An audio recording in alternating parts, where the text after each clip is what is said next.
অফিসের সময়টাতে বাসা থেকে বের হলেই অনেক যানজটের সম্মুখীন হতে হয়।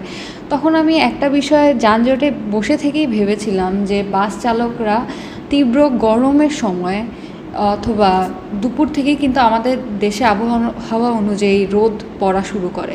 তো সেই সময়ে তারা অনেক গরমের মধ্যে থেকে ফ্রাস্ট্রেটেড হয়ে যায় এবং তাদের এই গরমের কারণে দেখা যায় যে তাদের মন মেজাজ ভালো থাকে না। এই ক্ষেত্রে অ্যাক্সিডেন্ট হওয়ার তীব্রতা অনেক মানে প্রবণতা অনেক বেড়ে যায়। সেই ক্ষেত্রে পাবলিক শাওয়ারের একটা ব্যবস্থা মানে সরকারিভাবে একটা গোসলের ব্যবস্থা থাকলে খুবই ভালো হতো আমার মনে হয়। কারণ সেই ক্ষেত্রে চালক মামারা একটা নির্দিষ্ট সময় যানজটে থাকার সময় তো এটা বোঝা যায় যে এই রাস্তায় এতটুকু পরিমাণ যানজট হবে, তখন তারা গোসল করে মাথা ঠান্ডা করে নিয়ে আবার বাসে এসে চালানো শুরু করে দিতে পারবে, অ্যাটলিস্ট মাথা ধুতে পারবে এবং মাথা ঠান্ডা রাখবে।